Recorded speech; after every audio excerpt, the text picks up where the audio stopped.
एक माँ की ममता, मातृ प्रेम जानकर आंखों में पानी आ जाएगा। ममता का अर्थ तो हम सब जानते हैं, यही ना कि एक माँ का अपने बच्चों के प्रति स्नेह। पर बहुत सारे लोगों को लगता होगा, प्यार, मोहब्बत और ममता में क्या अंतर है? मैं तो कहूँगा, अंतर तो कुछ नहीं, पर जो स्नेह माँ अपने ममता के भाव से करती, वह दूसरा कोई नहीं कर पाता है। प्यार मोहब्बत तो सब करते हैं, पिता से लेकर प्रियकर या प्रेयसी तक, पर इनमें वह माँ वाला स्नेह नहीं होता। ये कहानी भी ऐसी ही एक माँ की ममता, मातृ प्रेम की है। इस माँ को उसकी ममता का भाव अपने बच्चों के लिए क्या क्या करवाता, इसका वर्णन किया है। दापुर नाम का एक छोटा सा अविकसित गांव था। गांव का विकास नहीं, मतलब गांव में रहने वाले लोगों का विकास नहीं। इस गांव में कुछ 3-4 परिवार थे जो थोड़े बहुत खानदानी थे, बाकी सब मेहनत मजूरी करके अपना जीवन गुजारते थे। इसी गांव में दिना नाम की एक विधवा औरत रहती थी। रहने के लिए छोटा सा घर था।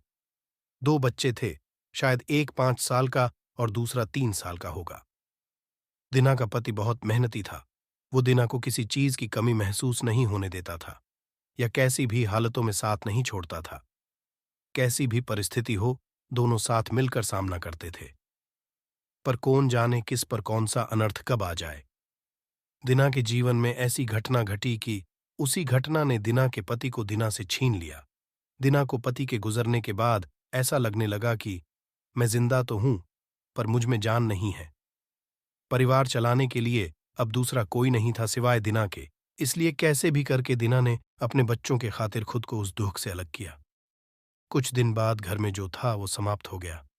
अब खुद क्या खाए और अपने छोटे बच्चों को क्या खिलाएं, ये समस्या उसके सामने खड़ी हो गई।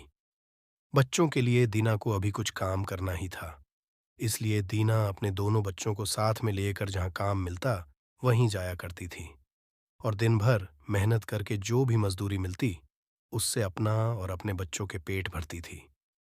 ऐसा ही समय बीतता गया और चलता रहा।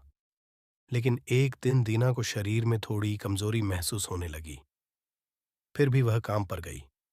ऐसे ही 2-3 दिन दीना काम पर जाती रही, लेकिन उसकी शरीर की कमजोरी कुछ ठीक नहीं हो रही थी, बल्कि और बढ़ती जा रही थी। ऐसे में काम पर जाना दीना के लिए कठिन हो गया। दीना बहुत चिंतित रहने लगी। अगर काम पर नहीं गईं तो मेरे बच्चे भूखे मर जाएंगे। उसी चिंता ने दीना को और कमजोर कर दिया। इतनी कमजोर कि उठने बैठने के लिए लकड़ी का सहारा लेना पड़ता था। इस कारण उसके बच्चे भूखे मर रहे थे। खाने को कुछ न मिलने के कारण और अपने बच्चों को भूखे मरते देखकर वह लकड़ी की सहायता से आज यहां से कुछ मांगा तो अगले दिन दूसरी ओर से कुछ मांग के अपने बच्चों को खिलाती, पर खुद भूखी सो जाती थी। ऐसे ही एक दिन वह खुद जा न सकती थी, इसलिए अपने बच्चों को समझा के खाने के लिए कुछ मांगने के लिए गांव में भेज देती है। कुछ समय बाद बच्चे 2 चपाती और थोड़ी सी सब्जी लेकर लौटते हैं। 2 चपाती से 3 जन कैसे तृप्त होंगे, इसलिए वे 2 चपाती दोनों बच्चों को खिला देती हैं। वह बरसात का समय था। बिजली न होने के कारण घर में अंधेरा छाया हुआ था। अंधेरे में ही वह अपने बच्चों को एक कमरे में सूला देती है और वह दूसरे कमरे में जाकर सो जाती है। रात को तेज बारिश होती है और बिजलियां जोर से कड़कड़ाती है। दिना को थोड़ी आराम मिलती है, इसलिए वह गहरी नींद में पड़ जाती है। ऐसे में दिना को एक सपना दिखाई देता है। वह एकदम तंदुरुस्त हो गई हैं, काम पर जाती है।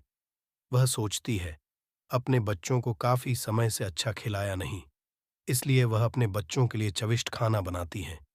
बाद में अपने बच्चे और वह साथ में बैठकर खाना खाकर सो जाते हैं। आगे सपने में दिना ने देखा, उसके बच्चे जिस कमरे में सोए हुए थे, उस कमरे का छत गिरकर उनके दोनों बच्चे मर जाते हैं। सपने में से दिना एकदम उठकर खड़ी हो जाती है, जान में जान आ जाती है और अंधेरे में ही अपने बच्चों के कमरे की ओर चल पड़ती है। कमरे में जाकर अपने बच्चों को देखकर दिना चैन की सांस लेती है। उसी समय दिना को शरीर में ज्यादा कमजोरी महसूस होती है, जिससे वह नीचे गिर जाती है और फिर वहां से उठ ही नहीं पाती है। चैन की सांस दिना की सांस ले लेती है। दोस्तों, यही होती है मां की ममता, जो मरते दम तक अपने बच्चों के खातिर जीने का जुनून रखती है। दोस्तों, ये छोटी सी कहानी आपको कैसी लगी? अपने विचारों को हमारे साथ ज़रूर शेयर करें। धन्यवाद।